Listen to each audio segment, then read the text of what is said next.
Welcome to Devasana lifestyle. என்னோடய சேனலை subscribe பண்ண அனைத்து நல்லவங்களுக்கும் நன்றி. நான் சேனல் ஆரம்பித்து இன்னும் 2 மாதம் கூட ஆகலை. ஆனால் 500 சப்ஸ்கிரைபர் எனக்கு வந்திருக்காங்க. காலையில் தூங்கி எந்திரிச்சு வச்சா 500 சப்ஸ்கிரைபர் தாண்டி இருந்தாங்க. உங்கள் ஆதரவுக்கு ரொம்ப நன்றி. தொடர்ந்து சப்போர்ட் பண்ணுங்கள்.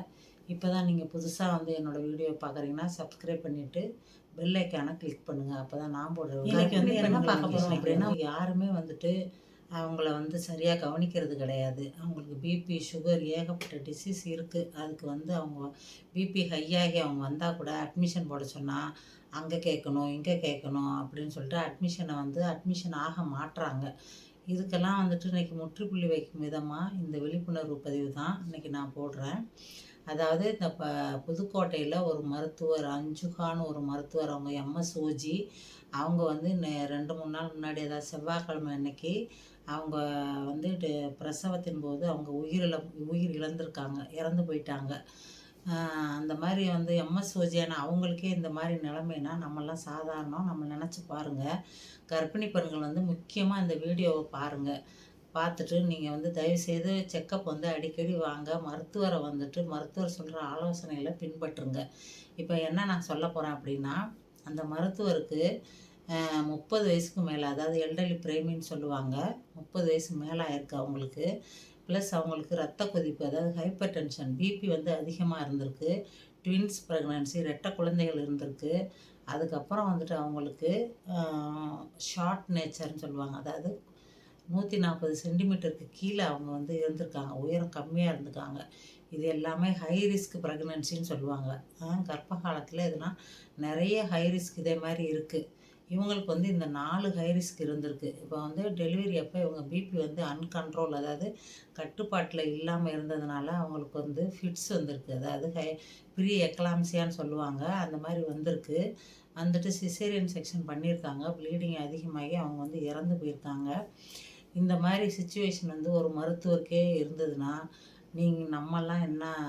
நம்மெல்லாம் சாதாரணம் மக்களே. தயவுசெய்து நீங்கள் வந்து இது விழிப்புணர்வாக இருங்க.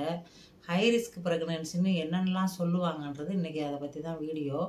அதாவது 30 வயசுக்கு மேலே ஒரு கர்ப்பிணி பெண் இருந்தாவோ, அல்லது வந்து 20 வயசுக்கு கீழே டீனேஜ் ப்ரெக்னன்சி, 13 வயசுலேருந்து 19 வயசு வரைக்கும் 20 வயசுக்கு கீழே, அதாவது டீனேஜ் ப்ரெக்னன்சின்னு சொல்லுவாங்க, அப்படி இருந்தாலோ, அல்லது முதல் அறுவை சிகிச்சை முதல் ப்ரெக்னென்ட் வந்து அறுவை சிகிச்சை இருந்தாவோ, ரெட்ட குழந்தைகள் இருந்தாவோ, ட்வின்ஸுன்னு சொல்லுவாங்க, இருந்தாவோ, ஹைப்பர் டென்ஷன், பிபி வந்து அதிகமாக இருந்தாவோ, சுகர் அதிகமாக இருந்தாவோ, அல்லது அனீமியா இரத்த சோகை இருந்தாவோ, அல்லது ஒபிசிட்டி 100 கிலோவுக்கு மேலே இருந்தாவோ, இவங்கெல்லாம் வந்து ஹை ரிஸ்கில் வராங்க.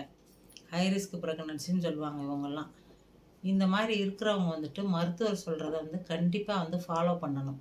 ஃபாலோ பண்ணி அதுக்குரிய ட்ரீட்மெண்ட் எடுத்துக்கணும். இப்போ வந்து பிபி அதிகமாக இருக்குது அப்படின்னா உப்பு கம்மியாக போட்டு சாப்பிட்டுக்கணும். வறுத்தது பொரிச்சது இந்த மாதிரி சாப்பிடாம அவங்க வந்து பிபியை வந்து அடிக்கடி செக் பண்ணி அந்த மாத்திரை கொடுத்துருப்பாங்க, அதை வந்து கரெக்டாக எடுத்துக்கிட்டு அவங்க கரெக்டாக ஃபாலோ செக்கப்புக்கு அவங்க வரணும். இந்த மாதிரி இருந்தால் தான் பிரசவம் வந்து நார்மலாக அதாவது சிசேரியன் செக்ஷன் தான், அந்த ஹை ரிஸ்க் ப்ரெக்னன்சினாவே சிசேரியன் செக்ஷன் தான் நடக்கும். ஆனாலும் வந்துட்டு இவங்கெல்லாம் வந்துட்டு 3 வாரத்துக்கு முன்னாடியே அட்மிஷன் ஆகணும். இப்போ வீக்லி ஒன்ஸ் 15 டேஸ் ஒன்ஸ் வந்து பார்க்க சொன்னாங்கன்னா ரெகுலர் செக்கப் வச்சுக்கணும். பிபியை வந்து செக் பண்ணிக்கணும், பக்கத்தில் உள்ள ஆரம்ப சுகாதார நிலையத்தில் செக் பண்ணிக்கணும். இந்த மாதிரி வந்து முறையாக வந்துட்டு ஃபாலோஅப் வச்சுக்கிறவங்க தான் வந்துட்டு கரெக்டானபடி வந்து பிரசவம் வந்து வச்சுக்க முடியும். ஏன்னா பிரசவத்தை வந்து எப்போவுமே கணிக்க முடியாது. அவங்களுக்கு வந்து தண்ணி சத்து கம்மியாக இருக்கலாம், சிலருக்கு தண்ணி சத்து அதிகமாக இருக்கலாம். ஒலிகோஹைட்ராம்னியஸ், பாலிஹைட்ராம்னியஸ்ன்னு சொல்லுவாங்க. இதெல்லாம் இந்த மாதிரி இருந்தால் கூட அவங்க ஹை ரிஸ்கில் வந்துடுவாங்க. இதெல்லாம் வந்துட்டு ஸ்கேன் பண்ணாவோ, 7 மாதம் வந்து interval growth scan, 9 month scan இந்த மாதிரி பண்ணுறோம். அதெல்லாமே பக்கத்தில் உள்ள ஆரம்ப சுகாதார நிலையத்தில் மருத்துவரை அணுகி இதெல்லாம் நீங்கள் பார்த்துக்கிட்டு என்னென்ன குறைபாடுகள் இருக்கோ அதுக்கு தகுந்த மாதிரி நீங்கள் வந்து வைத்தியம் பண்ணிக்கணும், ட்ரீட்மெண்ட் எடுத்துக்கணும் மருத்துவரை அணுகி. பிரசவன்றது சாதாரணமாக கிடையாது. இது ஒரு மறுஜென்மம்.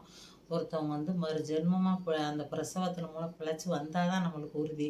அதனால் எதுவுமே இந்த மாதிரி மருத்துவருக்கே இந்த மாதிரி நிலைமைனா நம்மெல்லாம் எப்படின்னு நீங்களே யோசிச்சுக்கோங்க மக்களே.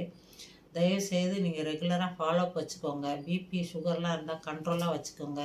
மருத்துவர் சொல்கிற மாதிரி, எம்டி மருத்துவர் சொல்கிற மாதிரி ஃபாலோ பண்ணுங்கள். இந்த பதிவு உங்களுக்கு பிடிச்சிருந்ததா என்னோடய வீடியோவை பாருங்கள், லைக் பண்ணுங்கள், கமெண்ட் பண்ணுங்கள், ஷேர் பண்ணுங்கள். நன்றி, வணக்கம்.